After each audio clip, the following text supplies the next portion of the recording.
안녕하세요. 김어준입니다. UAE 논란의 실체가 밝혀졌습니다.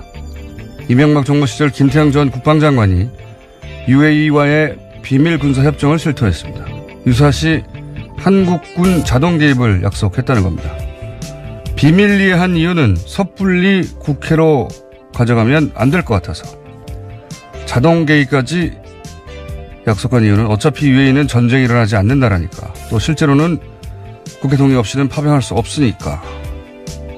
이건 한마디로 미친 짓입니다.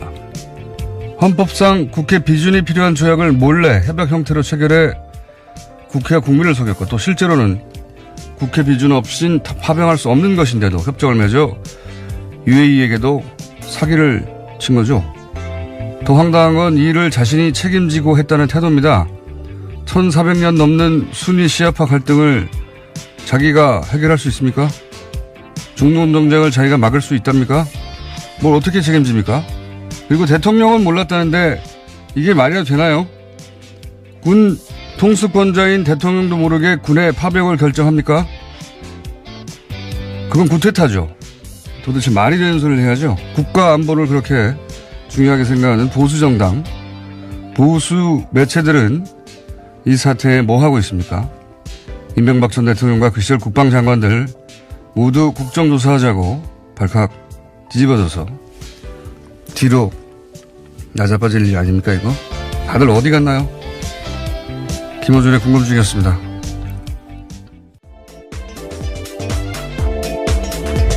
시사인의 김은지입니다. 네. 저는 이 뉴스가 아주 폭포처럼 쏟아질 줄 알았어요. 근데 뉴스가 별로 없어요. 이게 좀 말도 안 되는 상황이거든요. 다른 거 하기 전에 이 얘기부터 해야 되겠어요. 임기가 1년 3개월 정도 됐거든요. 김태형 장관이. 네, 국방부 장관 시절에요. 네, 자기 임기가 뭐 100년도 아니고 군 통수권자도 아니고 일개 장관이 이거 어떻게 다 책임져요. 말도 안 되는 소리. 일개 장관이 국회에 거짓말하고 국민도 속이고 상대 국가한테도 사기를 치고 그걸 또 군 통수권자인 대통령도 모르겠다. 이걸 믿으라는 겁니까? 이게 말이 되는 소리예요? 아니, 군대를 보내게 되면 군 통수권자가 하는 거죠. 그것도 국회도 통과해야 돼요. 이걸 어떻게 대통령도 모르게 했다. 이 말을 믿으라는 건지. 제가 보기에는 김태형 전 장관이 독박을 쓰는 걸로 시나리오가 마련된다 본데 말도 안 되는 거예요. 그리고 이 모든 게 국익을 위해서 그랬다.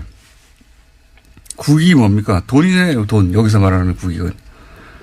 전쟁 내하면은 파병될 병사의 목숨은 국익이 아닌가요? 그리고 시아파 국가들하고 이러다가 적이 되면 그건 국익에 반하는 거 아닌가요? 이게 군인이라면 여기서 국익을 말할 수가 없는 거예요, 이거 가지고. 여기서 돈 버는 게 군인하고 무슨 상관이 있습니까? 군인은 군의 안전과 안보 생각하는 거예요. 이런 논리는 장사꾼들의 논리지 군인의 논리가 아니에요. 근데 이제 종편에서는 이런 이야기한 김태형 전 장관은 누구 군인답다 이런 말도 하더라고요. 말도 안 되는 소리. 보수가 엄호 사격을 해주기로 했나 본데 혼자 독박을 쓰고 웃기지도 않는 소리입니다. 이건 정말. 더 화가 나는 거는 이 보수 매체들이 그 UAE 처음 문제 제기할 때 아주 그냥 거품을 물고 뉴스를 쏟아냈잖아요. 포털에도 막 기사가 넘쳐났고. 근데 지금 이렇게 엄청난 일이 벌어졌는데 조용해요. 네.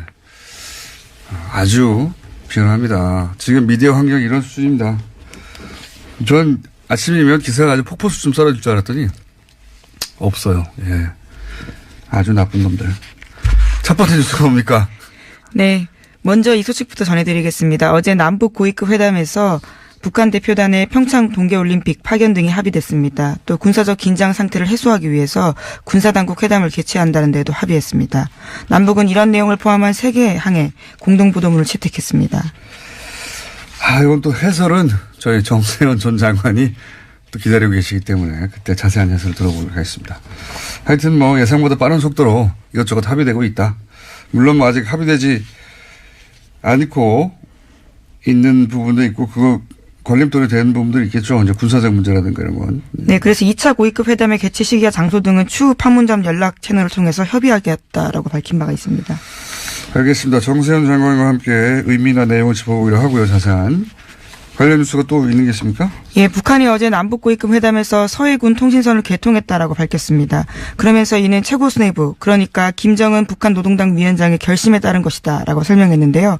서해군 통신원이 복원된 것은 1년 11개월 말입니다. 2016년 2월 달에 개성공단 가동 중단 때 판문점 연락관 채널과 함께 끊긴 바가 있습니다. 그러니까 이거 사실 그 조선시대로 돌아갔었거든요. 예. 거기 높은 데 올라가서 사람이 소리치고 그랬다고 하잖아요. 육성이나 확성기로 의사소통 해왔었습니다. 조선시대. 예. 전화, 팩스 뭐 다 끊어버리고, 예. 이전 정부에서 이렇게 지냈습니다. 우리가 북한과. 말이 됩니까? 네. 어쨌든 뭐 통신선 다시 개통했다고 하고요. 다음 뉴스는요? 네, 이명박 전 대통령 측이 원전 수주를 대가로 UAE와 맺은 이면 계약이 없다라고 강조해왔는데요. 그러면서 양국 관계 악화가 후임 정부에도 비롯됐다라는 취지의 주장도 해왔습니다. 하지만 앞서 말씀하신 것처럼 김태형 전 국방장관이 새로운 내용들을 이야기했는데요. 이명박 정부는 다시금 이면 계약 논란에 휘말리게 됐습니다. 논란이 아니고 있었대잖아고 말했잖아요. 김태형 전 장관이. 예. 그게 이면 계약이지 뭡니까? 이명박 전 대통령이 참 대단한 것 같아요. 뻔히 자기가 있을 때 책을 한 거 아닙니까? 예. 그런데 자기가 말하면 폭로가 되니까 말할 수 없다. 그 뉘앙스는 뭐냐면 뭔가 이제 현 정부에 불리한 게 있는데 아니 국익을 위해서 내가 참고 있는 거야. 내 입으로 말할 수 없어. 이런 뉘앙스로 들었단 말이에요. 근데 알고 보니까 자기가 잘못한 거예요. 그러니까 자기가 책임지고 자백할 사안을 자기 무슨 내부 고발자가 된 것처럼 폭로할 수는 없습니다. 막. 자신이 말 안 하는 게 국가에 도움되겠다라는 이야기도 했었습니다. 그때 얘기했지만 본인한테만 도움이 되는 거예요. 말 안 하는 건. 이거 아주 편리한 멘탈입니다. 나를 제외한 모두는 죄인일 수 있으나 나는 죄인일 수 없다. 예? 이 정도 국면까지 왔는데도 워딩을 이렇게 한다는 게 대단한 분이에요. 예. 뻔히 자기가 한 일인데 그래서 제가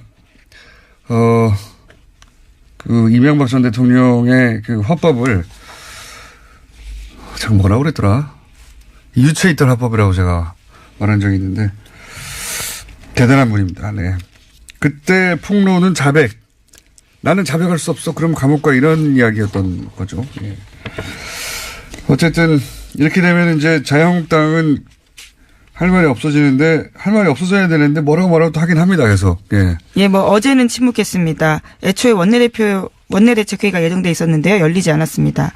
당 관계자는 최고위원회가 열려야 할 전날에 원내대책회의를 열어서 따로 일정 잡지 않았다라고 했는데요. 하지만 이에 대해서 머쓱해진 게 아니냐라는 이야기가 나오고 있습니다. 이제까지 이면합의 없었다면서 국정조사 요구해 왔기 때문입니다. 머쓱해진 게 아니고 멘붕인 거죠. 보수정당 기치를 걸고 이런 일이 벌어졌는데 그냥 넘어간다는 게 말이 됩니까? 예. 그리고 언론, 그러니까 조선일보가 무슨 정보력의 한계 때문에 정보력이 과거와 같지 않아서 이런 그 똥볼을 찼다. 이렇게 생각하는 사람들도 있던데 저는 그렇게 생각하지 않습니다. 사실 UAE 군사 파병 자동 개입 이런 설들은 당시에도 나왔었어요. 조선일보도 그런 설을 보도했었어요. 예. 네, 실제로 국회에서도 그런 질문이 있었습니다. 네. 유승민 의원이 물었었는데요. 당시에 김태형 장관이 부인했었습니다. 그거 저희 제작진이 저렇게 흥분한 거 보니까 충분했나 봐요. 잠깐 들어보겠습니다. 유사시에 군사적으로 지원을 한다든지 UAE가 공격을 당했을 때 우리가 군사적으로 도움을 준다든지 파병을 한다다. 안전 보장을 한다. 상호 방위를 한다. 군사 동맹을 한다. 자, 약속은 없었습니까? 없었습니다. 앞으로 작년에는 약속이 없었습니까? 그렇습니다. 합의도 합의도 없었고요. 네. 제작진이 굉장히 자랑스러운 표정으로. 네. 네, 2010년에요. 국회 국방위 전체회의에서 유승민 당시 의원이 김 전 장관에게 물어본 적이 있습니다. 국방위 국방위원장이었거든요. 제가 기억하기로는. 당시 유승민 새누리당 의원이. 그러니까 이 설은 그때도 나왔어요. 나왔고 보도도 됐는데 이게 몰라서 이런 게 아니고 제가 이 관련 소설을 또 써보자면 하도 언론들도 많이 소설을 썼으니까 그 이명박 UAE 커미션 비리 이런 쪽으로 번질까봐 미리 선수를 친 게 아닌가. 그러면서 선수를 어떻게 치냐면 현 정부의 이제 외교 무능, 외교 참사 이런 프레임으로 공격을 시작한 거죠. 일제히 보수 매체들이. 그런데 이제 예상치 못하게 김종대 의원의 취재 그리고 주장, 폭로로 이게 뒤집어지게 된 거예요. 예. 그러면서 이제 김종대 의원은 사실은 홈런을 친 겁니다. 예. 네, 어제 또 추가적인 의혹까지 제기했습니다. 김종대 의원의 주장이 이제 더 신빙성에 실릴 수밖에 없는 게, 한 말이 맞았거든요. 예. 김태형 전 장관이 인정했지 않습니까?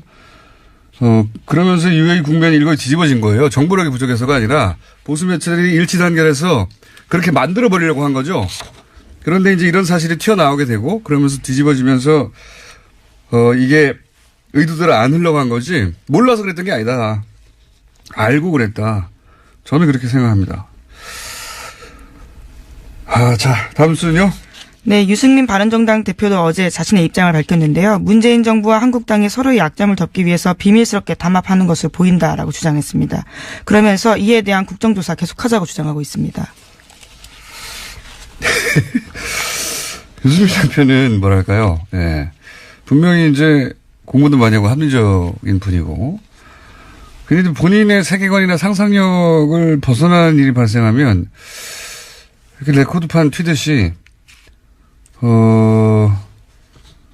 이런 발언을 가끔 해요. 이렇게 갑자기 정부하고 한국당이 담합을 했다. 예. 예. 여당과 제1야당을 동시에 겨냥해야 하는 정치적 입장은 알겠는데 예. 이런 수준으로 공격을 하면 역풍을 맞습니다. 정부와 한국당이 밀실 담합을 한 것으로 보인다. 약간 웃겼습니다. 이 논평은. 어쨌든 국정조사를 계속 하자는 주장이 있긴 있습니다. 이렇게 또. 다음 뉴스는 뭔가요? 네, 다스 관련된 소식 다시 전해드립니다. 이명박 전 대통령 참모들은 검찰 수사팀을 탄핵하는 방안까지 검토하고 있다고 채널A가 보도했습니다. 채널A가 이명박 전 대통령의 법률팀 보고서를 입수했다라고 하는데요. 여기에 따르면 이명박 전 대통령은 투트랙 전략을 세웠다고 합니다. 법률적으로는 청와대 고위관계자 출신 변호사를 선임한다라는 거고요. 정치적으로는 현재 수사 중인 검사들에 대한 탄핵이 검토됐다라고 합니다. 이미 10년 전에 검찰과 특검이 수사해서 무혐의 결론 내린 사안에 대해서 재수사하는 거는 정치보복으로 인권을 침해하고 있다라는 주장입니다. 박근혜 대통령 때도 그러지 않았습니까? 예. 박근혜 대통령이 탄핵 대상이 됐을 때 관련 수사에 대해서 인권 침해다라고 주장했었는데 지금 이명박 전 대통령도 지금, 본인에 대한 수사는 인권 침해라는 거잖아요. 네, 검사의 인권옹호 의무가 있는데 이를 위반했기 때문에 직권남용에 해당한다라는 주장입니다. 하지만 검사 탄핵하려면 국회에서 탄핵 소추안이 발의돼야 되는데 쉽지 않습니다. 쉽지 않은 거는 상관이 없고, 예, 그렇게 이제 시끄럽게 만들겠다는 것 같은데 자유한국당이 이제 요 플랜대로 가주는지 한번 지켜보자고요. 과연 검사 탄핵을 국회에서 추진할지 저는 이건 진짜 무리수라고 보는데 어쨌든 이명박 전 대통령이 다스 수사를 인권 침해라고 몰아가는 건 진짜 대단한 상상력이네. 이 법률팀도. 박근혜 전 대통령 못지 않은데요. 그때 법률팀. 예, MH그룹이라고요. 예. 여전히 그러한 주장들을 하고 있습니다. 재밌습니다. 네. 코믹합니다. 자, 다음 뉴스는요. 네, 어제 정호영 전 특검 관련된 의혹도 전해드린 바가 있는데요. 어제 자신과 관련된 의혹을 또다시 전면 부인했습니다. 11장짜리 보도자료를 냈는데요. 당시 수사 과정에서 발견된 120억 원 관련 수사는 특검 수사 대상이 아니라 발표하지 않았다라는 겁니다. 그러면서 모든 사건 기록들을 철저하게 검찰에 다 넘겼다라면서 이명박 전 대통령이 다스 주식 지분을 차명 보유한 증거는 없었다라고 주장하고 있습니다. 이건 뭐 동부지검 팀에서 예, 응답할 내용인 것 같고요. 저는 그저께인가요? 한번 얘기했지만 문자라도 왔었고 다스 검사들 탄핵한다고 하고 인권침해라고 하거나 자꾸 얘기하는데 다스 자기 거 아니라면서요. 자기 거 아닌 거 수사하는데 왜 이렇게 난리예요. 본인이 자기는 아무 상관없다면서 이게 앞뒤가 안 맞는 겁니다. 자기 게 아닌데 이렇게 화를 내고 인권 침해라고 하는 게 자기 거란 얘기죠. 거꾸로. 자기 게 아니면 가만히 있으면 되는데. 자, 다음 순 뭡니까? 네, 박근혜 전 대통령의 재산 40여억 원에 대해서 유영하 변호사가 가지고 있다는 사실 뒤늦게 드러났는데요. 이것을 변호사 선임 비용이라고 주장하고 있습니다. 이에 대해서 논란이 확산되고 있는데요. 변호사협회의 징계가 필요하다라는 주장까지 나왔습니다. 변호사가 의뢰인의 돈 관리를 위탁받는 게 불법은 아니지만요. 범죄 수익금을 알고도 응한 경우에는 처벌 대상이 된다라는 겁니다. 아, 그렇군요. 그렇게 생각할 수도 있겠군요. 예. 여기서 이제 관건은, 이것이 불법적인 범죄와 관련된 수익이냐 하는 인식을 했느냐. 뭐 그런 게 되겠네요. 예. 하여튼, 그런 쟁점도 또 있습니다. 다음 뉴스는요? 네, 국정원 특수활동비 관련된 재판이 어제 처음 시작되는데요. 문고리 3인방 비서관인 이재만 안봉근 씨에 대한 재판입니다. 어제 법정에서는 자세한 진술들이 좀 나왔는데요. 뇌물 전달자로 지목된 이현수 국정원 전 기획조정실장이 검찰 조사에서 한 진술입니다. 2016년 9월 달에 국정농단 사태가 터졌을 때 국정원 특활비 상납이 잠깐 중단된 바가 있습니다. 이에 대해서 안봉근 전 비서관이 박근혜 전 대통령이 추석 명절 앞두고 금전적으로 힘들어한다라고 이야기하니까 이현수 전 실장이 2억 원 줬다라는 건데요. 그러면서 안 전 비서관이 다시 연락해와서 VIP가 흡족해하면서 우리 사정을 국정원에서 챙겨주는 것이냐라고 말했다고 합니다.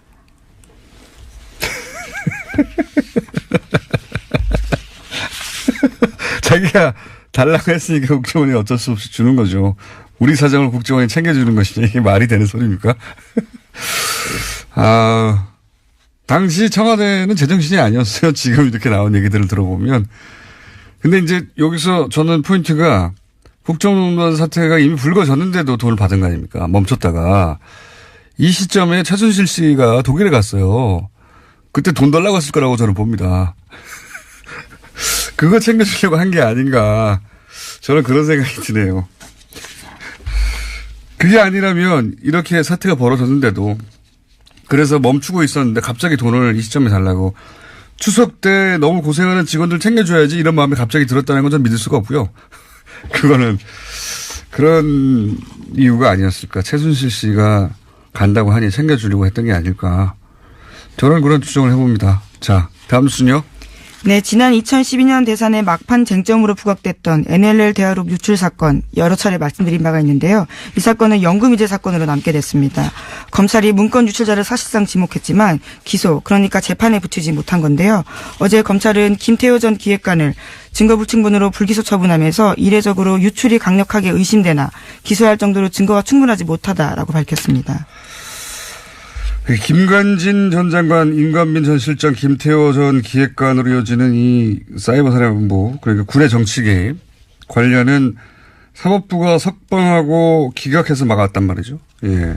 이 NLL 대화록 유출도 사법부가 메일에 제목만 열람하라고 해서 첨부 파일을 확인할 수가 없었단 말이죠. 예.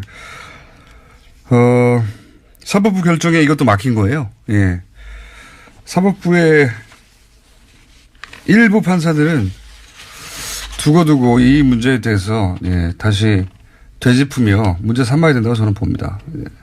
네, 수사와 관련해서 영장을 청구하니까 이에 대해서 제목만 열람하라면서 일부를 기각하면서 수사가 난간에 부딪혔다라고 검찰은 주장하고 당연하죠. 있습니다. 예. 파일이 넘어간지를 확인해야 되는데 매일 제목만 보라고 하는 게 무슨 소용이 있습니까? 내용도 못 읽고 첨부도 확인도 안 하고 말도 안 되는 건데. 그런 일이 있었고 그래서 이 수사는 이제 막혔습니다. 예.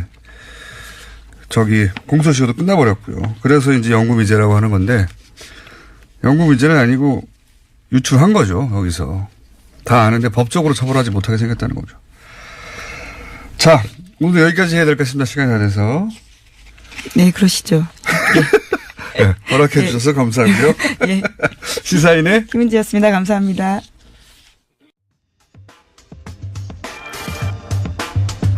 어제 남북 고위급 회담이 열렸죠. 네, 여기서 합의한 내용들이 좀 있습니다. 정세현 전 통일부 장관 전화 연결해서 짚어보겠습니다. 안녕하십니까, 까칠한 장관님? 예, 안녕하세요. 너무 자주 나오는 것 같아요. 너무 자주 불러내는 것 같아요. 근데 이제 대목이지 않습니까? 지금 공동 보도문이 나왔는데요. 이 내용 보셨죠?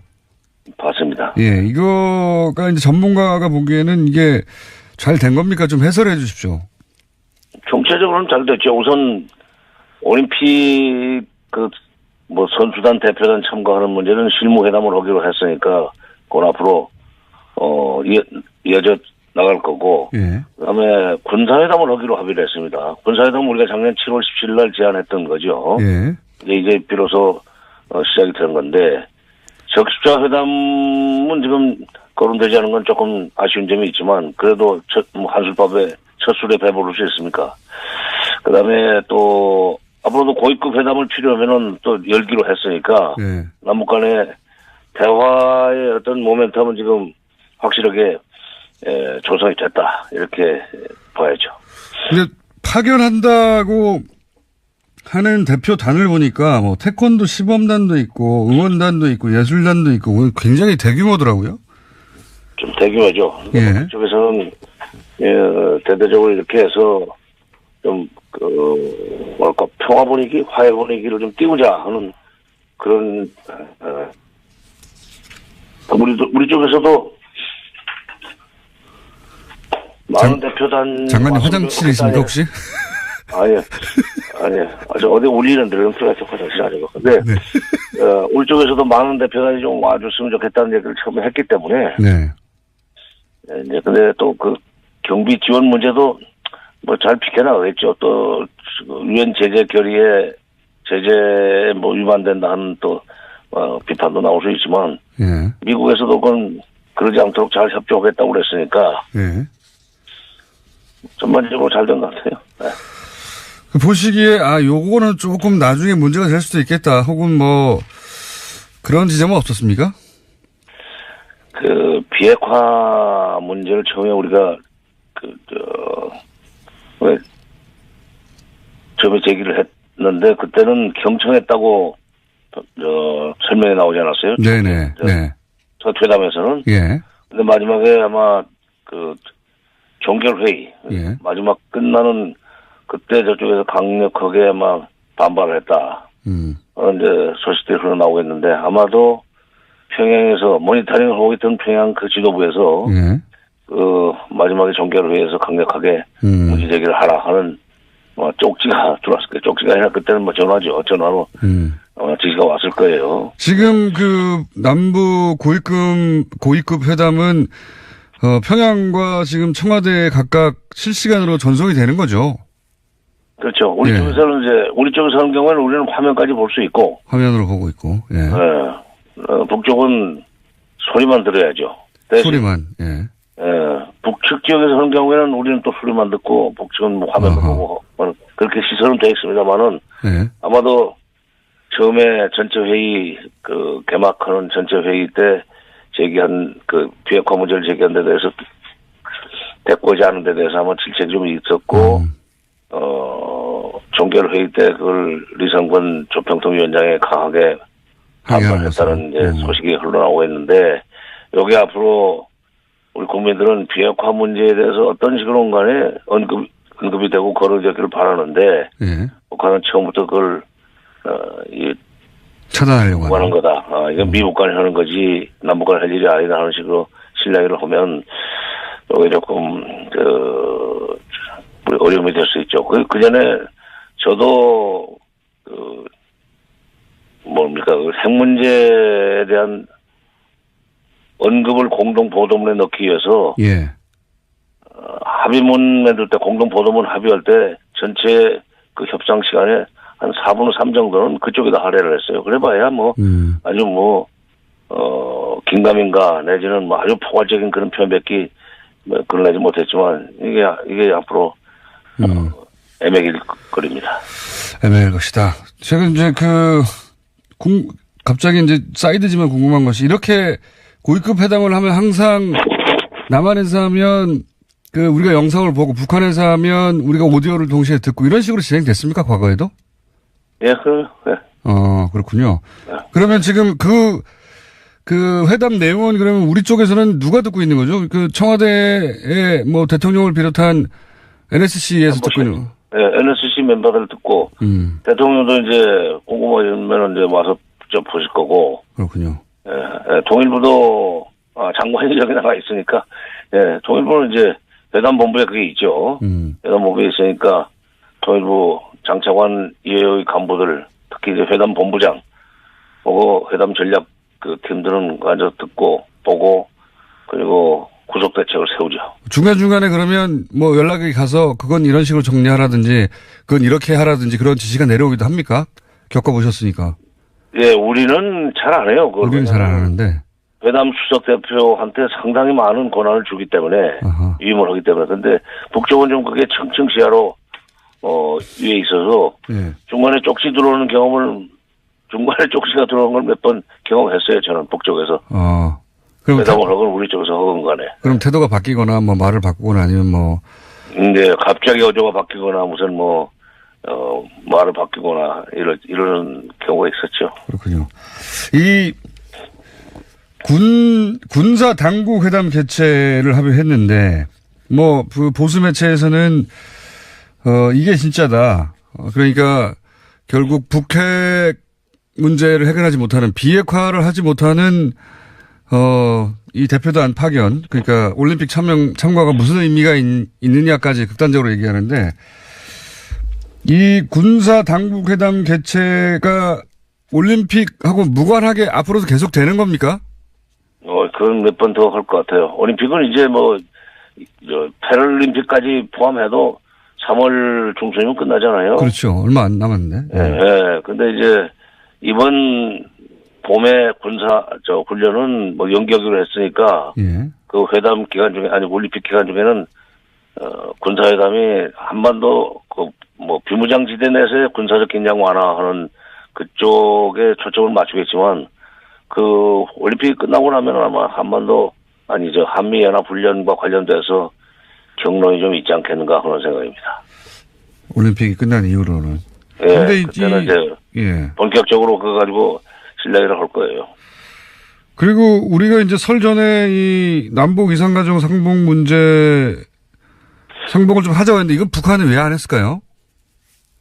이게 아마도 두 가지 문제가 있었다고 생각해요. 예. 우리가 제안을 했는데 이걸 합의를 못한 것은 작년에 벌써 작년 됐군요. 작년에 이산가족 상봉 문제를 이제 협의하기 위한 적시적 회담을 제안하니까 왜 중국의 유경 식당 종업원 13명인가? 네네. 그 문제를 거론하고 나오지 않았어요? 북쪽에서. 예. 이산가족이다.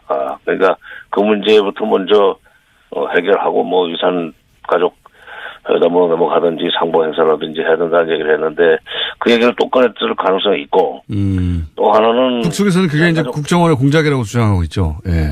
이제 그렇죠. 그리고 예. 또 하나는 이제 이산가족 상봉하려면은 장소가 이제 금강산으로 한정돼 있어요. 거기다 상당히 많은 돈을 들여가지고 우리가 이산가족 면회 시설을 해놨거든요. 그렇죠. 시설을 설치해놨거든요. 그러니까 그전에도 거기서 만났기 때문에 이산가족 상봉하려면 금강산 들어가야 되는데 금강산 들어가는 문제를 들어가는 걸 계획해서 북쪽에서는 금강산 관광 재개하고 연계시키려고는 그런 계획을 가지고 있죠. 2년 전에도 벌써 2년 됐구나. 2년 전에도 그 문제 때문에 결렬되지 않았어요. 차관급 회담이. 그러니까 이번에 금강산 관광과 이산가족을 연계하느냐. 그다음에 이산가족 상봉 행사 전에 식당 여종업원 문제를 어떻게 할 것이냐는 것 가지고 접점이 만들어지지 않으면 공동 보도문에는 못 들어가죠. 이번에 그것 때문에 시간 좀 걸리지 않았나 하는 생각이 들어요. 종결회의가 굉장히 오래 걸리더라고요. 통상 글자 수는 몇 개 없는데. 그러니까 글자 수는 몇 개 없는데 그렇게 오래 걸렸다는 거는 이렇게 정치적 문제가 있었을 것이다. 네, 그다음에 이제 핵 문제 가지고 아마 저쪽에서 긴 얘기 했을 거고 보도문에는 안 들어갔지만. 핵 문제 가지고 지금 시비 걸지 마라 뭐 이런 얘기. 예. 그런 걸 예상하시는군요. 예. 이 군 통신선이 복원됐다는 건 또 어떤 의미입니까? 그 장관님이 보시기에. 예, 이게 상시 대화 채널이라고 봐야 되는데 이 군 통신선은 용도가 군사 당국 간의 통신도 하는 거지만 예. 원래 그 만들 때는 이 철도도로 연결 공사를 위해서 이게 통문을 열고 들어가야 되는 출입을 해야 되는 문제가 있잖아요. 예. 예, 비무장지대 그 철조망이 쭉 쳐져 있는데 중간중간에 남북을 연결되는 통문이 있습니다. 예. 통문의 개방 시간, 그 다음에 통과 인원 등등을 서로 주고받는 통보하는 그런 채널로 2002년 9월 달에 남북철도 연결하면서 그걸 개설했어요. 그거이기 때문에 요거는 개성공단 출입, 그다음에 금강산 출입 이 용도로 아마 저쪽에서 군통신선을 먼저 복원을 해놓은 것 같다는 느낌입니다. 알겠습니다. 이건 뭐 거기까지 가려고 그러는 거죠. 네. 그렇군요. 그런 의도가 뒤에 깔려 있을 것이다.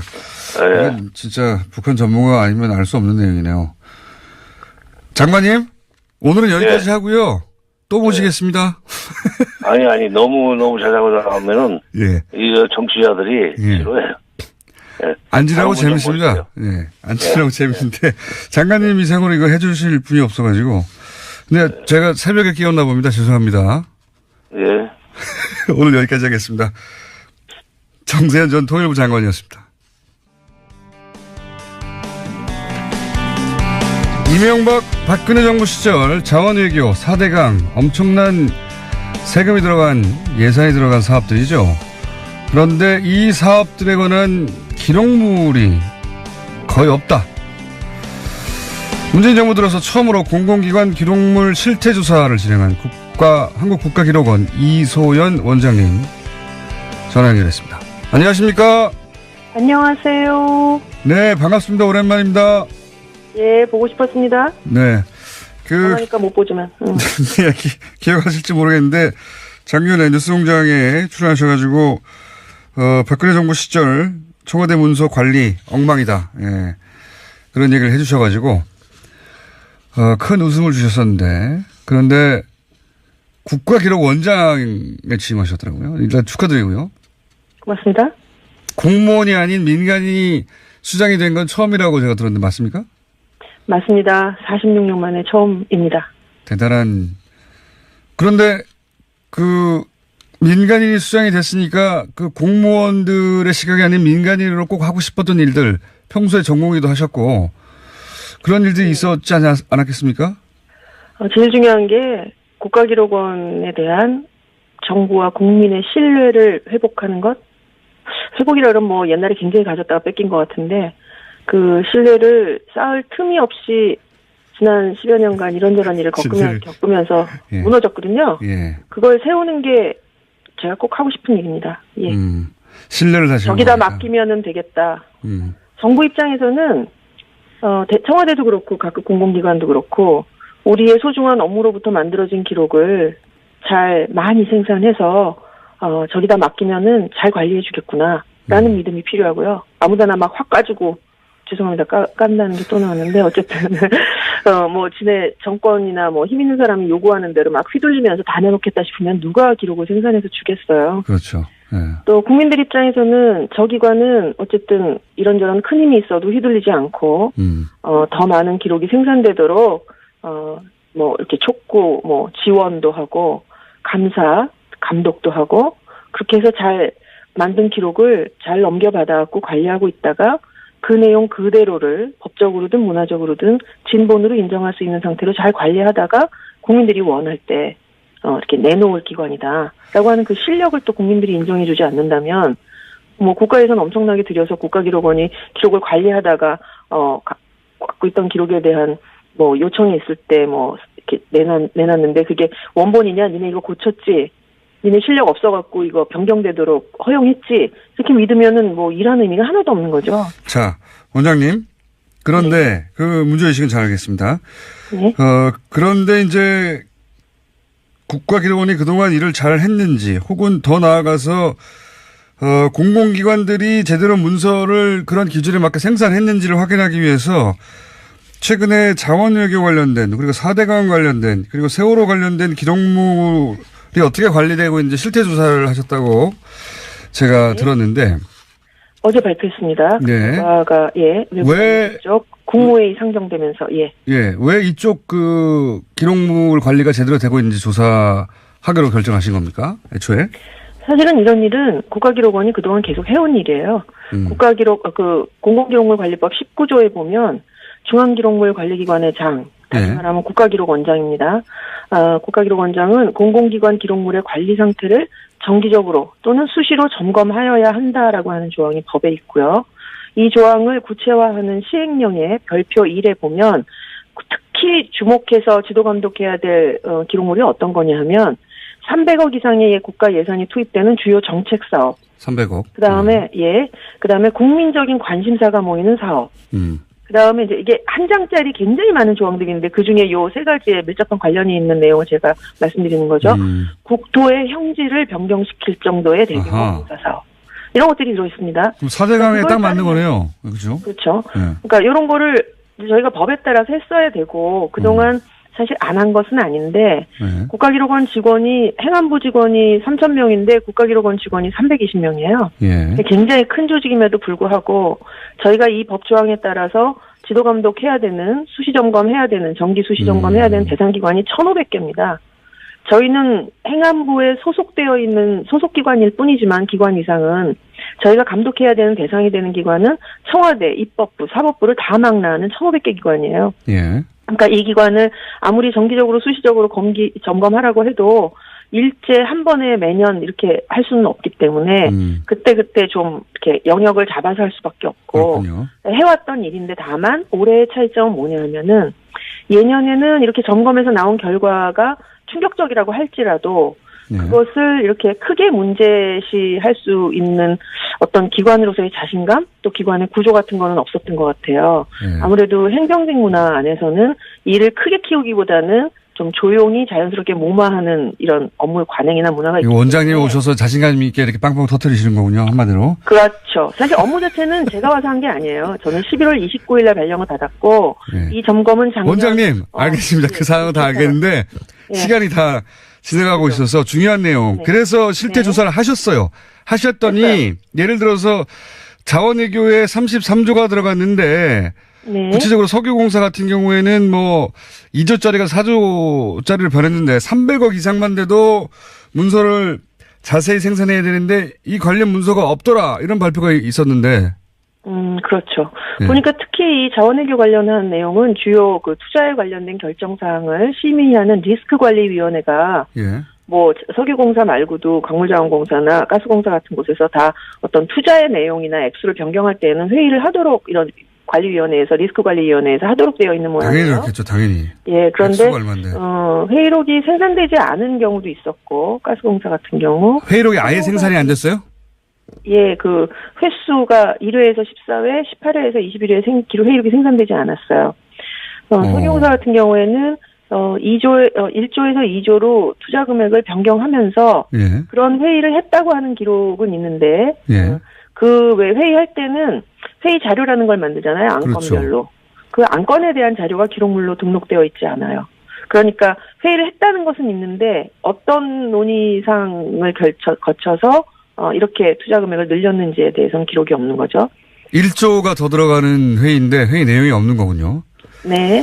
또 뭐 회의록을 분실한 경우도 있었고요. 광물자원공사 같은 경우는. 근데 이제 기자분들이랑 국민들이 제일 궁금해하시는 거는 그럼 이 중에 이런 기록관리 부실의 내용 중에 어떤 것이 의도적이냐, 무단 파기냐, 무단으로 이렇게 은폐하려는 의도냐라고 그걸 어제 이제 기자 간담회에서 제일 많이 물어보시죠. 그렇죠. 왜냐하면은 이제 보통 여기 뉴스 공장이 진행되는 TBS도 이게 공기관이기 때문에 예산 가지고 엄청 얼마 안 되는 거 가지고 굉장히 짜게 굴거든요. 기록으로 다 남겨야 되고. 그런데. 맞습니다. 네. 근데 이제. 저희 직원들도 한 1,000만 원 정도가 변경돼도 원장 결제에 흔적을 남기고 싶어 합니다. 당연하죠. 나중에 책임져야 되니까. 그런데.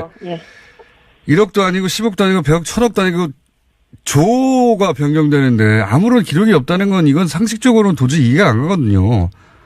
자, 그런데 저희 조사의 목적은 저희 조사는 이런 식으로 해요. 저희가 목적이 주요 이런 결정사항에 대해서 입안부터 종결까지의 당연히 나와야 하는 기록들이 만들어졌나 라는 걸 보기 때문에 조사 방식이 기본적으로는 공공기록법을 준수하는 방식으로 내부 규정이나 지침이 만들어져 있는지를 제일 처음 보고요. 만들어져 있는 내부 규정과 지침에 따라서 기록을 생산하고 등록하고 관리하였는지를 보는 거예요. 그러니까 그 기록에 담겨져 있는 내용이나 있었어야 되는 기록에 담겨져 있었어야 되는 내용이나 아니면 이것이 어떤 의도를 갖고 파기되었는지에 대해서 조사할 수 있는 권한도 없고 그런 걸 밝혀낼 수 있는 조사 방식 것도 아니에요. 그렇기 때문에 저희의 후속 조치가 예. 각종 그 감사 기관들에게 감사 요청을 하는 거죠. 기관의 시정 조치뿐만 아니라, 그러니까 이 기록관리 감사라고 하는 거는 과거에 벌어진 일을 밝히는 내용이라기보다는 앞으로 벌어질 일들에 대한 기록을 더 철저하게 만들면서 이해했습니다. 가도록 하는 그런 내용입니다. 자, 그건 이해했고요. 네. 이해했고 충분히. 그러니까 국가기록원이 근데 잠깐 마지막에 끝나기 전에 저한테 네. 잠깐 시간 주셔야 돼요. 대반전 뉴스 있습니다. 아, 그래요? 네. 수사기관이 아니기 때문에 국가기록원은 규정을 준수했는지 확인하고 그리고 감사원에 감사를 요청한다든가 이렇게까지밖에 할 수 없는 한계는 이해했고요. 근데 이렇게 조사를 쭉 하다 보니 네. 그러니까 책임 회피를 위해서 누군가 고의로 없앴을 가능성 이거는 그냥 개인적인 견해를 예? 있긴 있을 거다. 있긴 굉장히 있습니다. 많은 건수를 저희가 발견했어요. 사실 저희가 이제 처음 원장으로 와서 제가 한 일은 아니지만 예. 장관님께 제가 처음 이거 보고를 할 때 장관님이 물어보신 게 그거예요. 이게 다 의도적인 거라고 보냐? 원장 대답해 보세요. 예. 근데 제 대답은 그런 것도 있지 않을까 저희는 생각합니다. 그러나 대부분은 네. 기록 관리를 어떻게 해야 되는지 혹은 꼭 해야 한다는 의식이 없어서 벌어지는 일도 굉장히 많을 거라고 생각합니다. 그게 이렇게 아무렇게나 퍼센티지 얘기할 수 있는 건 아니지만 70-80%는 그걸 거고요. 예.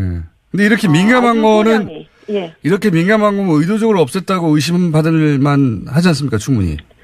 그럴 수도 있을 거라고 생각합니다. 그런데 이 공무원들이 업무를 하는 관행 중에는 예. 대부분의 담당 직원들은 업무에 대한 기록을 남기려고 해요. 예. 당연하죠. 문제가 있기 때문에. 공무원들은 그- 항상 예. 그렇던데. 의도적 파기 같은 것은 이제 담당 직원들의 범위를 넘어서서 지시 같은 것이 있어야 되는데 그 지시가 남아있기가 어렵잖아요. 알겠습니다. 예, 그리고 사실- 또 하나는 예. 공무원들이 또 요거는 또 이렇게 저도 이렇게 쭉 보면 공무원들 중에 내 업무는 세상에서 제일 중요한 업무니까 모든 기록을 다 남겨야 되고 이거 다 영구야 라고 주장하시는 계열의 분들도 계시고 예. 기록 남겨봤자 뭐 문제만 되지 유리할 거 없으니까 가능하면 좀 덜 남기고 알겠습니다. 원장님. 좀 기간도 작게 책정하고 너무 물어보면 워낙 달변으로 길게 계시니까 2분밖에 안 남았기 때문에 반전 알려주세요. 반전. 네, 대반전. 예. 내일 저희도 그 혁신 TF라는 게 있었어요. 아, 그렇군요. 돌아갔어요. 내부적으로. 네. 예. 기록원이 어쨌든 새로 태어나야 하니까요. 예. 내일 아마 이제 원장은 전임 원장님도 저도 논의에 참여하지 못하는 구조였어요. 좀 독립적으로 활동하기 위해서. 예. 내일 그분들이 기자회견을 하시는데 거기서 이 혁신 과정에서 이제 개선해야 될 점 과거에 있었던 일들을 찾으려고 조사를 하다 보니까 국가기록원의 기록이 하나도 없더라. 그래서 다른데 없는 게 문제가 아니라 국가기록원에도 기록이 없더라. 그렇습니다. 예. 저희가 그래서 기록관리 감사를 당할지도 모르겠습니다. 지금 제가 지금 아까 말단 직원들에게 표적이 가는 것이 제일 걱정되는 거예요. 이거 발표하면서도 기록관리 지금- 실태에 대해서 경종을 울려야 되기 때문에 크게 갑시다. 제가 우겨서 막 이렇게 보도도 하고 막 크게 가긴 하는데 그것의 희생자가 말단 직원들, 특히 기록관리 전문요원들 내부에서 실권도 없고 기록관리 업무하게 허용도 못 받았던 사람들이 다 공격받을까봐 걱정이 돼서 특정 기관에 주목되지 말았으면 하는 마음이 있는데 예. 지금 어쨌든 생산기관 각급 기관에 서 있는 그 기록관리 전문 요원들은 국가기록원 니네나 잘해 이게 10년 동안에 있었던 일이에요. 그래서 정말 죄송합니다. 제가 이제 곧 사과문도 쓸게요. 원장님, 이해했습니다. 이해했습니다. 그러니까 지금. 대반전입니다. 내일 아침에 이제 뉴스로 나옵니다. 네, 국가기록원에서 지금 석유공사라든가 네. 뭐 광물자원공사라든가 가스공사 뒤져봤더니 필요한 뭐 조단위 돈을 쓰면서도 기록물이 하나도 없더라. 막 이렇게 지적을 하셨는데 오늘 내일 국가기록원 내부 TF 결과가 나오는데 국가기록원에도 TF. 예, 예. 국가기록원에도 변명은 하나 있어요. 국가기록원도 이게 법상 우리는 기록관 설치 의무 대상 기관은 아니에요. 자, 근데 이 어쨌든 기록관을 설치해야 된다고 했는데 그동안에 리더십, 기록원에 책임지는 분들은 그걸 허락하지 않은 거예요. 원장님? 건 있어요. 예. 원장님 책임이 아니라 이전 시스템의 책임이었다고 제가 이해하고요. 아니 현재 거기서 붙박이로 일하시는 분들의 책임이 아니다라는 그렇죠, 그렇죠. 10년간. 네, 예, 네. 그 이전에 장애 책임이었다고 저는 이해하겠습니다. 오늘 여기까지 하고 다시 한번 연결할게요. 감사합니다. 가져가요. 네. 네. 이소연 국가기록원장이었습니다.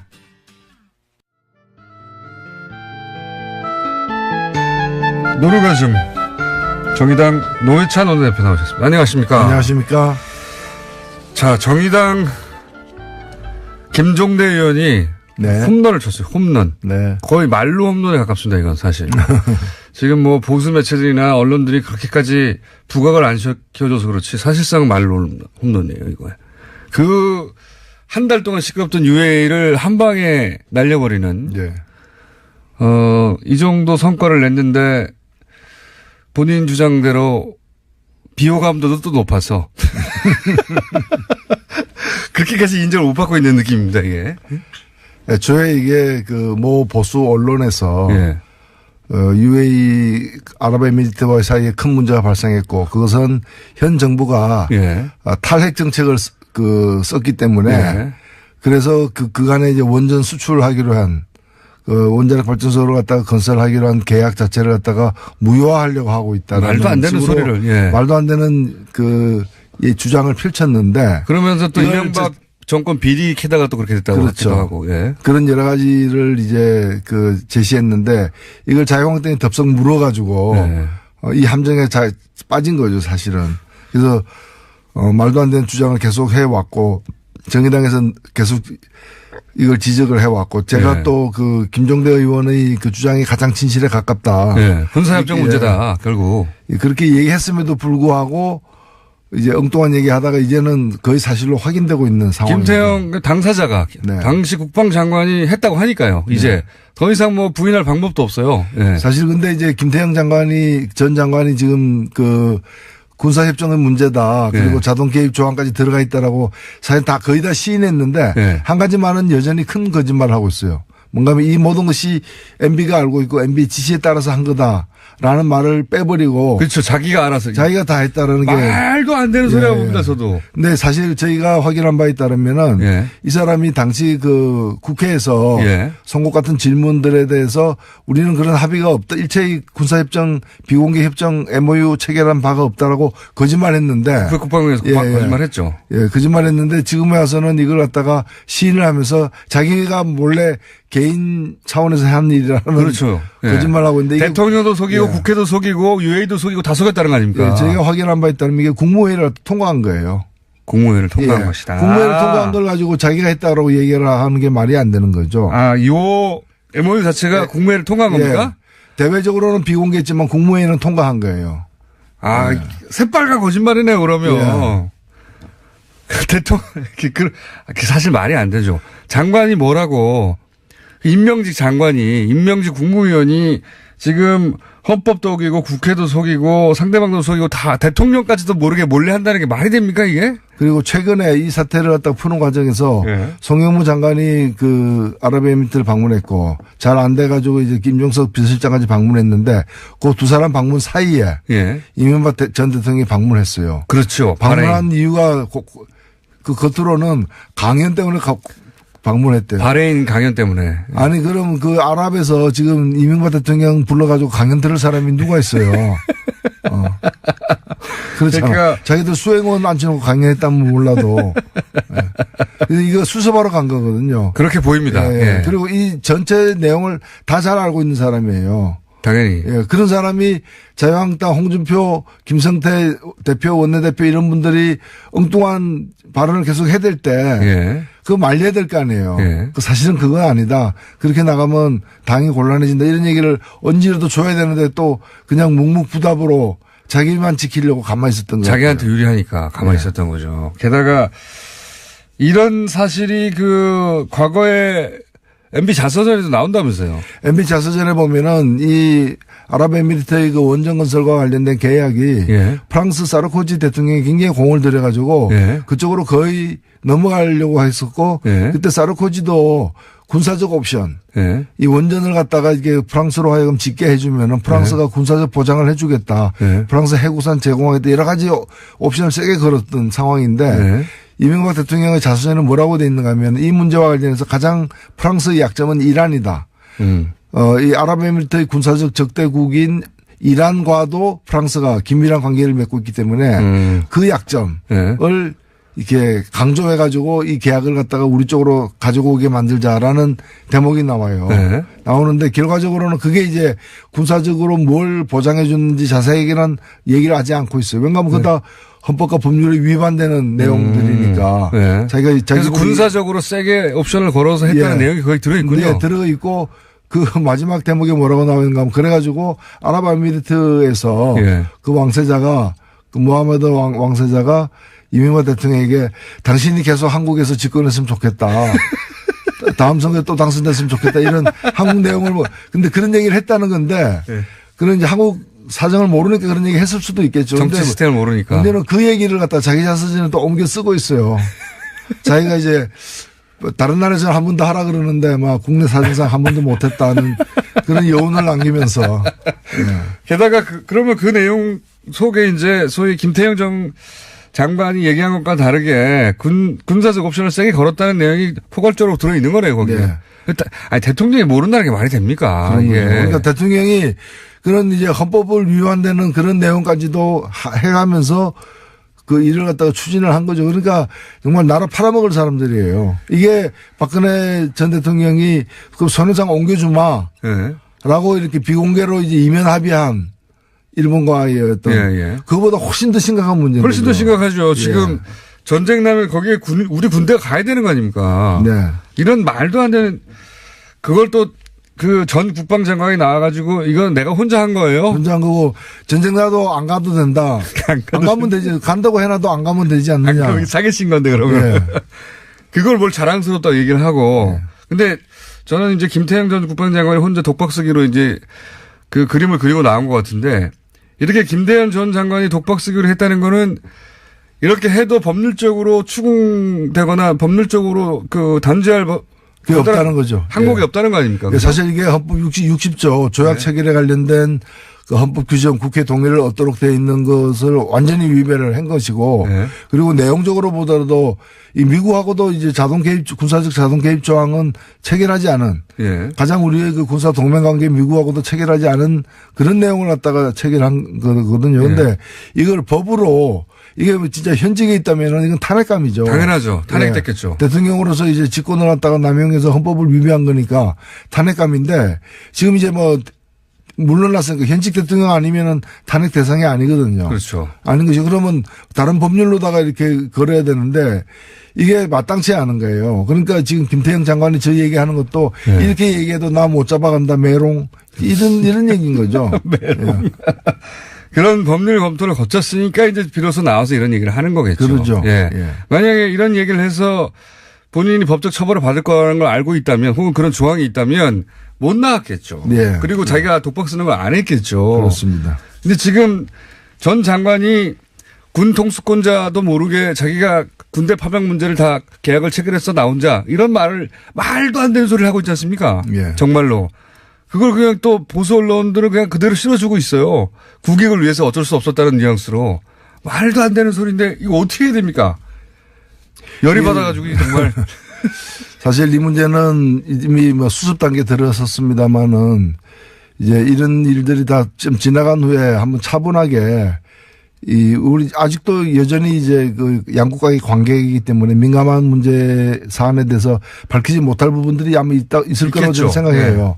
그러나 전 정권의 이 사태가 걱정되는 건 뭔가 하면은 여기에 이제 이런 자동 개입 조항만이 아니라 조선은 안 되는 전시에 필수적으로 전시에 대비해서 한국 군대가 필수적으로 보유하고 있어야 될 어떤 주요한 실탄 뭐 이런 그 전략 물자까지 다 제공했다는 거거든요. 사우디에 뭐 180억어치 그리고 3일치 실탄을 줬다고 하는데 이런 부분들이 그 다른 나라와도 다른 그 이런 어떤 자원 외교라거나 이런 것들을 빙자해 가지고 그 헌법과 법률을 위반해서 잘못 맺은 어떤 그런 비밀 협정들이 다른 나라와도 있을 수 있다는 거죠. 그러니까 UAE하고만 있겠습니까 이게. 그러니까요. 이명박 전 대통령이 했던 패턴을 보면 돈만 되면 뭐든지 해버렸거든요. 헌법이 위반돼도 해버렸고 그거 절차가 있는데 그럼 숨겨. 그렇게 지나갔다는 거 아닙니까? 그냥 다. 이게 UAE하고만 있겠느냐. 게다가 그거를 다 지금 다시 되짚어서 법적으로 처벌하기도 쉽지가 않다, 이거.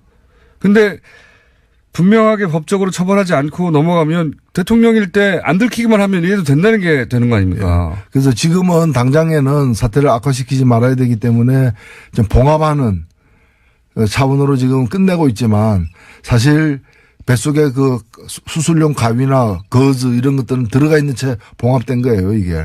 나중에 저는 문제가 남는다고 봅니다. 정말 상상하기 힘든, 그런 일을 해놓고 그냥 뻔뻔하게, 진짜 뻔뻔해요, 진짜. 진짜 뻔뻔하게 그냥 자기가 말하면 폭로라느니. 정말 뻔뻔한 사람들입니다. 여기에 대해 자유한국당은 보수 정권이니까, 보수 정당이니까 사실 안보 문제 아닙니까, 이게. 난리가 나야 되는데 자유한국당은 또 발을 빼고 있어요. 여전히 할 말이 있더라고요, 근데. 그러니까 자유한국당은 모든 걸 갖다가 이제 그 현 정부의 문제로 덮어씌우는 네. 식으로 해서 안 되니까 또 그 협정은 노무현 정부 때 맺은 거다. 노무현 정부 때 다른 협정 맺은 예.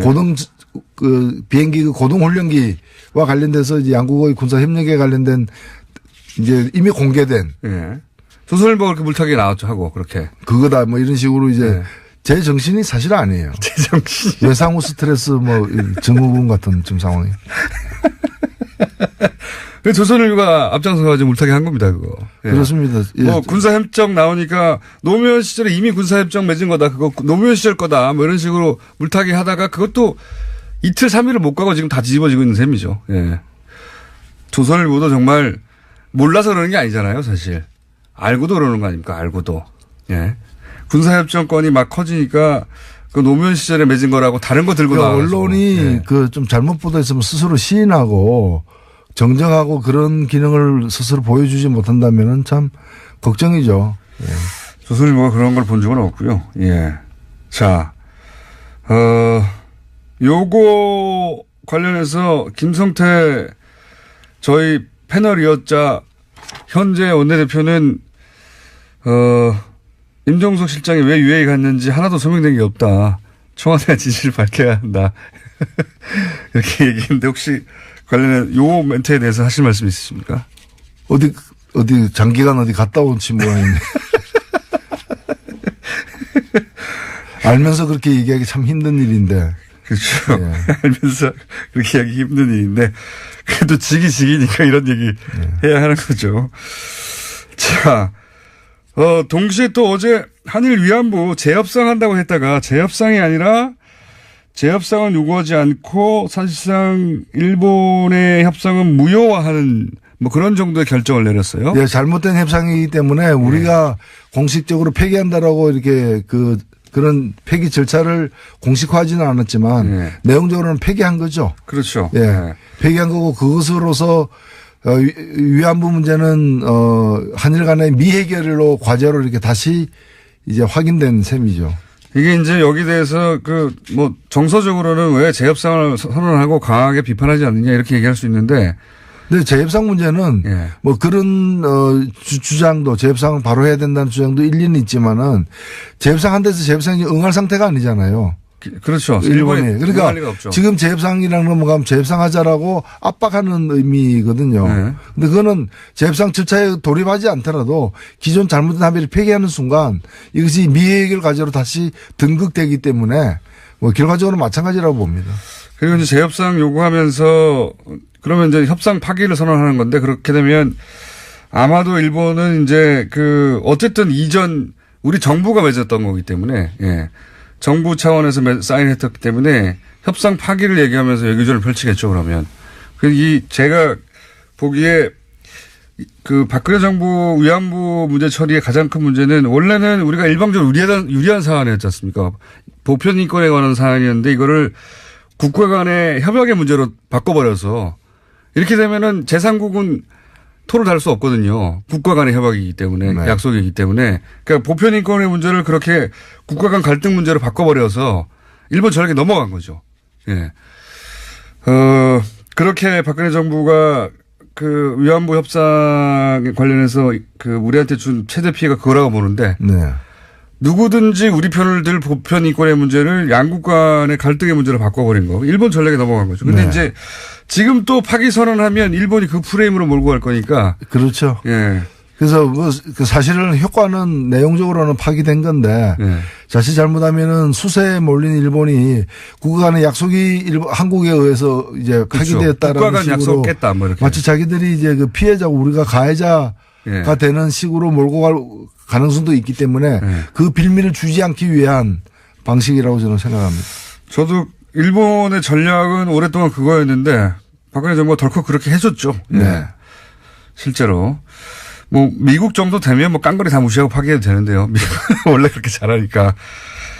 자, 위안부 문제는 아쉬운 점이 있지만, 우리 내부에서 무효화하고, 돈은 니네가 알아서 찾아가라고 하고, 이런 선에서 지금 국제적으로 재협상을 요구하지 않는 것으로 정리가 된 상태입니다. 그리고 또 이제 핫한 이슈가 바른정당 얘기 아니겠습니까? 여기가 뒤뚱뒤뚱합니다. 가다가. 예. 네, 잘 갈 것 같다니. 어떻게 보십니까, 지금? 예, 이 자리에서도 여러 번 얘기했지만은, 네. 39 플러스 11. 네. 그렇게 온전하게 두 당이 통합되지는 않을 것이다. 네. 양쪽 다 이렇게 그 통합에 응하지 않는 세력들이 있을 수밖에 없다. 네. 라고 했는데 그 말 그대로죠. 지금, 국민의당은 이미 뭐 숫자가 최종 정해지지는 않았지만은. 한 절반 가까이. 예, 절반 가까이 이렇게 그 통합 반대하고 있는 상황이고, 바른당 내에서도, 몇 사람. 네, 벌써 두 사람은 나갔고요. 예. 네. 김세연 의원은 탈당했고, 네. 그리고 남경필 지사도 탈당했고, 그리고 추가로 한 두세 명 정도도 탈당할 수 있다는 얘기가 나오고 있는데 그런 보도가 대부분 맞더라고요, 보니까 요즘. 남경필 지사는 탈당 선언을 했죠. 근데 절차는 네. 덜 밟은 것 같은데 사실상 뭐 나간 셈이고 원희룡 지사도 뭐 고민한다 그러고 왜 근데 고민이 긴지는 모르겠지만 또 고민한다 그러고 이제 이학재 의원도 그런 가능성이 있는 걸로 보도되고 있죠. 그렇게 되면은 이제 바른정당 같은 경우엔 한 9명 혹은 더 탈당하면 한 7명까지 줄 수도 있습니다. 네. 의원 수가. 이렇게 되면 정의당과 거의 이상이 비슷한 정도로 숫자가 33세 정당이었군요. 국회의원 수가. 33에서 거의 9에서 7까지 줄어들 수 있는데 그것도 문제지만 대표가 바른정당의 유승민 대표가 나는 합당하겠다고 말한 적이 없다. 확정했다고. 이건 왜 이렇게 나오는 걸까요? 예, 근데 뭐 이 문제, 그 말 자체는 틀린 말은 아니죠. 예. 틀린 말은 아니고 어떻게 보면은 그 얘기 자체가 전체 상황을 오히려 덩치 큰 국민의당 대표보다는 예. 바른당 대표가 주도하고 있다. 그걸 보여주려고 한. 예. 저는 뭐 그렇게도 해석되고요. 그렇게 해석됩니다. 꼭 실제로. 그걸 뭐 과시하기 위해서 얘기했다기보다는 예. 그렇게 이제 해석 우리가 보여지는 거고 결혼하는데 이제 뭐 예식자까지 다 잡아놓고 청점 돌려놓고도 예. 가봐야 한다. 그날 내가 안 나타나면 결혼 아니다. 뭐 이런 얘기죠. 그런 셈입니다. 예. 그렇게 말했던 이유는 아마 본인이 정한 기준을 아직 국민의당 통합하려고 하는 세력이 통과하지 못했다. 예를 들면 뭐 햇볕 정책 관련해서 정강 정책이 들어가는 그리고 당내에 동요하는 세력들에 대해서도 네. 그 여러 가지 어떤 문제점이나 어떤 바른당 입장에서의 어떤 그런 받아들이기 힘든 그런 내용이 있을 수 있다라는 우려가 이제 주저하게 만드는 거 아니겠습니까? 그리고 이제 박지원 원내대표나 이런 분들, 전 대표나 이런 분들이 같이 이 통합에 들어오면 굉장히 골치 아프잖아요. 바른정당 입장에서는. 네. 다 털고 와라 이런 얘기. 예, 그런 거죠. 네. 그래서 좀 마지막까지 좀 깐깐하게 따질 거 따지겠다. 그런 어떤 간접적 의사 표시이기도 하기 때문에 이제 그 당 내외에 대한 메시지다 이렇게 생각됩니다. 근데 실제 되긴 되겠습니까? 왜냐하면 전당대회도 온라인 투표를 중앙선관위에서 유권 해석으로 그거는 전당대회 정상적인 절차로 간주하지 않는다 했기 때문에 그럼 온라인 투표도 안 되고 결국 오프라인에서 다 당원의 절반 이상 모여서 해야 되는데 이게 어렵잖아요. 난제가 지금 많이 앞에 놓여 있긴 한데 네. 만일에 지금 중도에 그만두거나 네. 그럼 끝장이죠. 그러면 이제 안양만 못하게 네. 이제 또 공멸하는 상황인 것이고 그렇기 때문에 상처투성이가 되더라도 하긴 성사시키려고 마지막까지 시도를 할 것입니다. 예. 그 마지막까지 시도하긴 할 텐데 그래서 결국 될까요? 시도하는 과정에서 결국 합의 이혼하지 않을까요? 왜냐하면 합의 이혼해 주지 않으면 시도도 제대로 못할 것 같은데요. 그렇지 않을까요? 특히 비례대표 문제나 이런 거 걸고 이쪽으로 그럼 보내줘. 그럼 우리가 그럼 알아서 이 합의위원회에서 나가줄 테니까 뭐 이렇게 되지 않을까요? 지금으로는 뭐 안 보내주겠다는 거 아닙니까? 그렇게 순순하게 네, 안 보내주겠다는 해주지 거죠. 않겠다라는 거고 이제 그런 태도 때문에 거의 뭐 사실은 동지가 적이 되는 그런 어떤 지금 상황이죠. 그래서 되긴 될 거라고 보십니까? 안 될 거라고 보십니까? 합의위원 할 거라고 보십니까? 저는 지금으로서는 안 갈 수 없는 길로 가고 있다. 되긴 될 거다. 되긴 될 거라고 보는 거죠. 네. 되는 과정에서 그러면 결국 갈라지는 거 아닙니까? 갈라지는 거죠. 그 비례대표 문제는 그냥 어떻게 갈라지는 게 아니라 찢어지는 거죠. 예.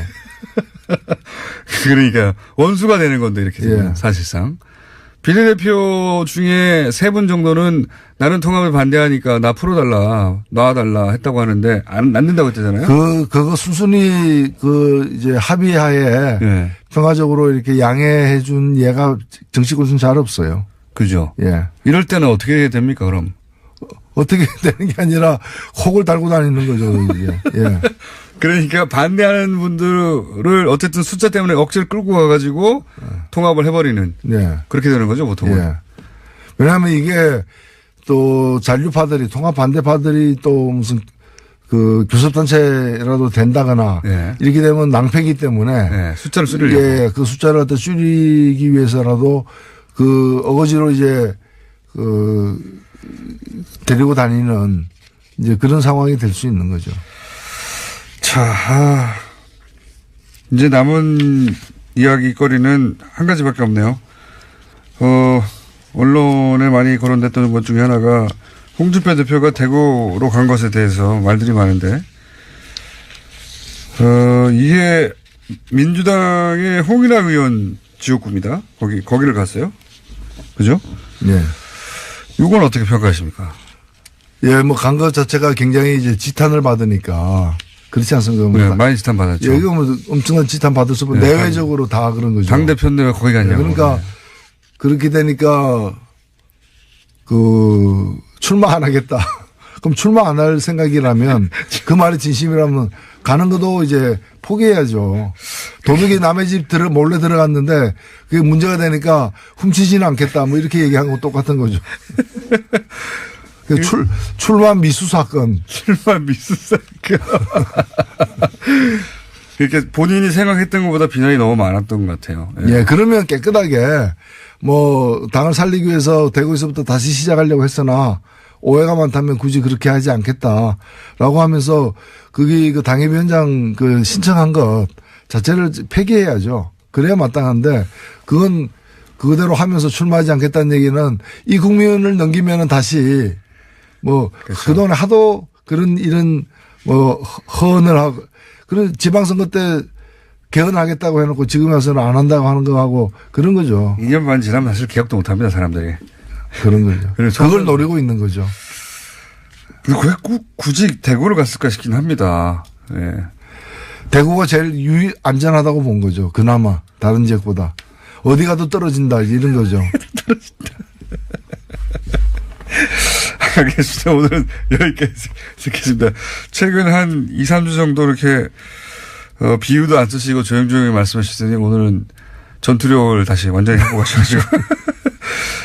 지금까지 노회찬 원내대표였습니다. 감사합니다. 네, 감사합니다. 불친절한 AS. 네. 저희가 교통방송입니다. 그래서 교통상황 알려드립니다. 전국 대부분 지역 눈이 많이 왔는데 서울은 눈이 그쳐서, 예. 현재 교통상황이 평소 비슷하다고 합니다. 실리콘밸리에 사는 뉴스공장 애청자인데 주일날 교회 가서 찬양을 할 때마다 다스 때문에 집중하기 힘들어요. 주께서 다스리시네 계속 나와가지고. 방송 중에 뭘 그렇게 먹나요? 아, 제가 꿀꺽꿀꺽 마신 소리가 들렸나요? 네. 이게 씹히는 것도 좀 있습니다. 잣호두 율무 이런 게 들어있어가지고. 예. 가끔 자시 씹히기도 하고요. 네. 그럴 수 있는 거 아닙니까? 네. 자. 그리고 2부에 인터뷰한 이소연 국가기록원장. 네. 이분이 저희 방송에 나와서 작년에 굉장히 재밌게 인터뷰를 하셨어요. 이분 국가기록원장이 되셨는데 워낙 재밌게 말씀 많이 하셔가지고, 양대 포탈 실검 1위에 올랐다네요. 예. 어제 김종대 의원은 훨씬 더 중요한 얘기를 했는데, 예, 실검에 안 올랐죠. 저희는 매우 의심하고 있습니다. 그런 사례도 몇 번 있습니다. 문재인 대통령이 후보 시절에 저희 방송 인터뷰 나온 적이 있어요. 그때 그 서버가 다운될 정도로 많은 사람이 방송 접속을 했는데 실감이 안 나왔어요. 예. 그때 다운로드가 처음으로 500만 건이 넘어가고 서버 다운됐는데도 불구하고 문재인 실감이 안 나왔습니다. 굉장히 이상한 일이죠. 예. 김종대 의원 어제 실감이 안 나왔죠. 방송 중에. 예. 꼭 뭐 저희 방송뿐만 아니라 사실 방송 중에 예, 그 화제가 되는 인물들 TV나 라디오 듣다가 검색하기 마련인데 안 나오는 경우가 있어요. 아무리 충격적인 내용이어도. 자, 그래서 저는 이상하다고 생각합니다. 이분은 TV로 보시는 분인가 보네요. 예. 확실히 살은 빠졌는데 얼굴 살만 빠졌어요. 네. 제 배를 보셨습니까? 안 보일 텐데. 어쨌든, 이 포탈 이야기는 저희가 꾸준히 앞으로도 하겠습니다. 여기까지입니다.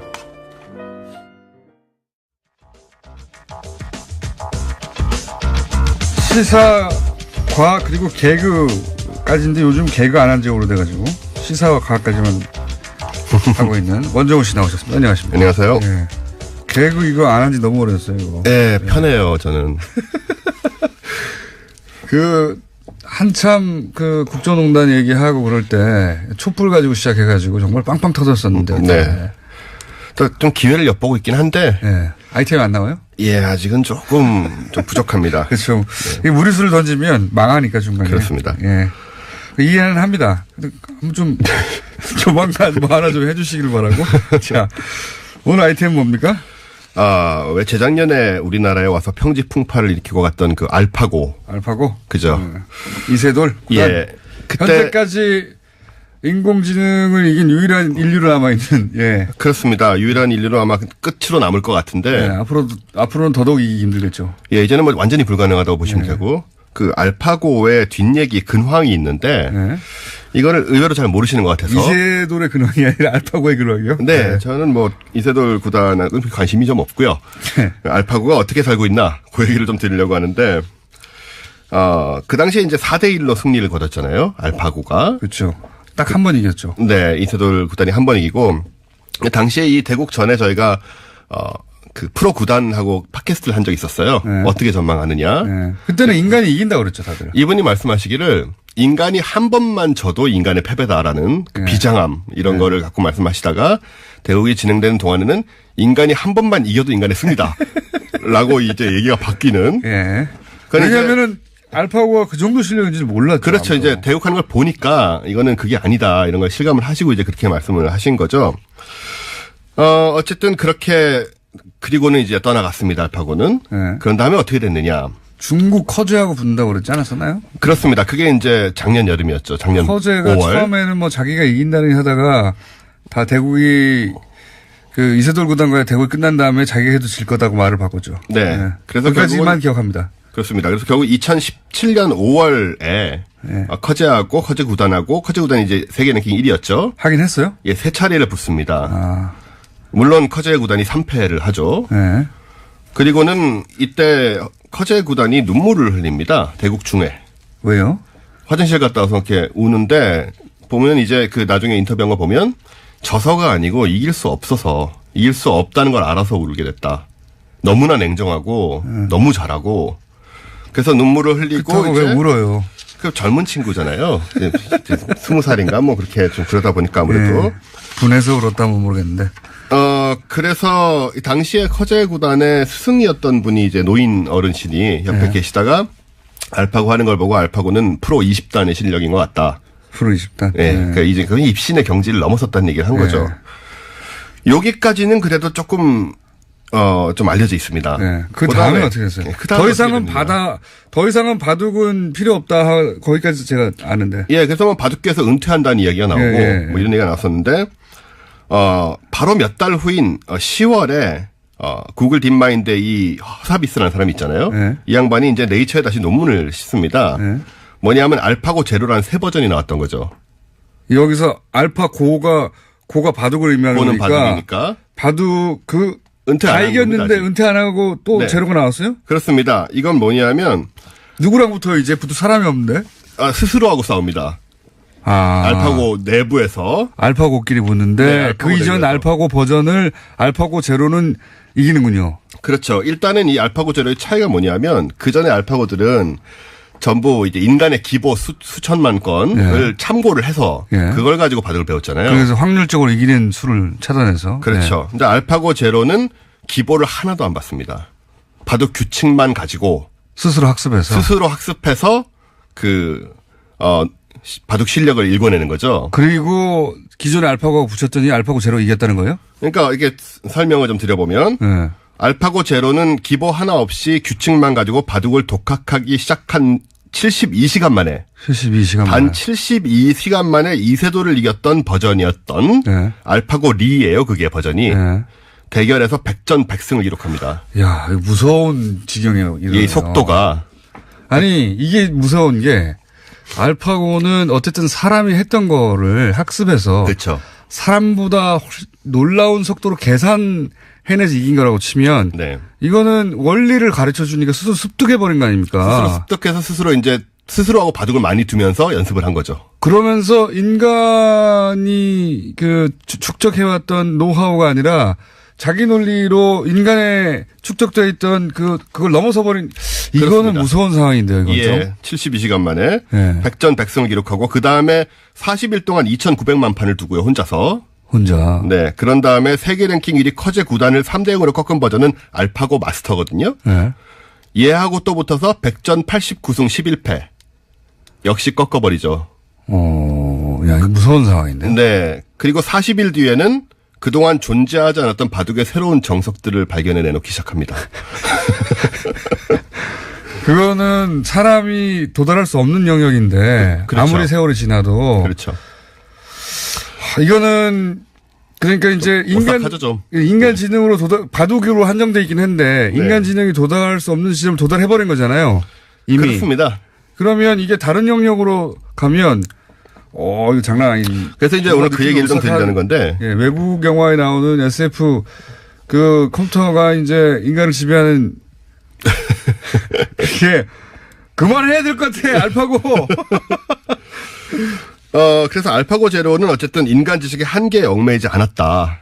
그리고 이제 스스로 학습해서 모든 문제를 해결할 수 있는 말씀하신 대로 범용 인공지능 개발의 이제 꿈을 이제 열고 있다. 이거 좀 위험한 거 아닌가요? 여기서 이런 컴퓨터가 그러니까 소위 말하는 자의식. 네. 자기가 누구인가 생각하기 시작하고 내가 왜 이런 지시를 받아야 되느냐 생각하기 시작하면 그럼 큰일 나는 거잖아요. 사실 자의식까지 없어도 되고요. 네. 자기가 생각하기에 가장 좋은 해법이라는 거 뭔가 결론을 지어버리고 네. 거기에 대한 권력이랄까 뭐 어떤 능력을 갖고 그걸 해결해 버릴 실제적인 능력을 갖고 있다 망 안에서. 이게 아니 지구를 위해서는 이게 더 좋은데 인간이 너무 오염을 많이 시키고 있잖아. 거기에는 컴퓨터의 입장에서는 인간이 자기를 만들었다는 건 중요하지 않고, 예, 그럴 수 있는 거 아닙니까? 그런 우려가 계속 있어 왔죠. 근데 이제 컴퓨터가 이 정도로 빨리 발전하는 걸 보면서는 이제 좀 다른 이제 실감이 나기 시작하는 그런 면이 있는데.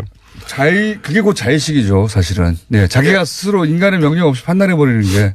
네, 어쨌든. 그래서 이제, 데이터가 전혀 없는 영역에서 인간 능력을 뛰어넘고 있다라는 것이고요. 네. 근데 여기서 그친 것이 아닙니다. 그래요? 또 있어요? 예. 작년 가을이니까 불과 이 논문이 나오고 한두 달 후에 또 이 딥마인드가 알파고 제로에서 바로 우리가 우려했던 대로 바둑을 의미하는 고를 뺍니다. 그래서 알파 제로가 나오게 되죠. 그 얘기는 더 이상 바둑에 한정되지 않겠다. 그러니까요. 예. 그런 뜻이고. 과학자들이 자기들이 감당할 수 없는 영역까지 가는 것 같은데. 그래서 알파 제로는 뭘 했냐? 뭘 했습니까? 일단 일본 장기인 쇼기라는 게 있습니다. 네. 룰만 입력합니다. 역시. 네. 강화 학습을 합니다. 네. 2시간 후 알파고는 세계에서 가장 강한 쇼기 인공지능 엘모를 앞질러 버립니다. 단 2시간 만에. 규칙만 알려줬는데. 예. 단 2시간 만에. 그 쇼기 룰에 최적화돼서 개발되었던 컴퓨터를 네. 2시간 만에 이겨버린다. 세계 스스로 최고의- 공부해서. 그렇습니다. 야. 그리고 체스를 또 가르쳤습니다. 네. 역시 4시간 만에 세계에서 가장 강한 체스 AI인 스톡피쉬를 이겨버립니다. 그러니까요. 이거는 이거 조심해야 될 것 같다는 생각이 자꾸 드는데. 그리고요. 그 다음에 바둑을 다시 가르쳤죠, 얘한테. 네. 얘는 바둑을 전혀 모르는 상태잖아요, 네. 알파제로는. 그래서 이세돌 바둑만을 위했던 알파고 제로가 아니라 그쵸. 이제는 알파 제로 범용을 만든 다음에 거기에 바둑을 가르쳐 봤어요. 가르쳐봤죠. 그랬더니 이세돌 구단과 대결 버전인 알파고 리를 이기는 데는 8시간이 소요됐고. 혼자서 해서. 네. 그 다음에 알파고 제로, 좀 전에 네. 백전백승했던 걔를 24시간 만에 또 이겨버려요. 오. 이게 이제 그동안 일어난 일입니다. 알파고 제로도 무서웠는데 네.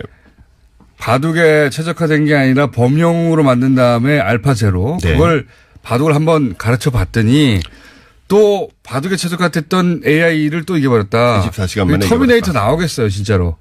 이거 그만해 구글. 그만해 이게. 생각해보세요. 이게 2018년의 이야기인데 2028년쯤 되면 어떻게 될지 모릅니다 진짜.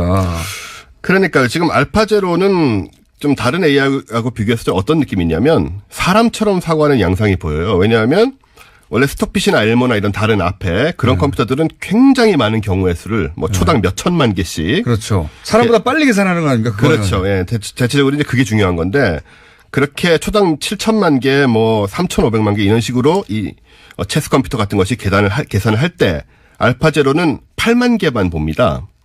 그러니까 집중해가지고 골라서 8만 개만 딱 연구를 하고 그러니까 1000분의 1 수준이거든요.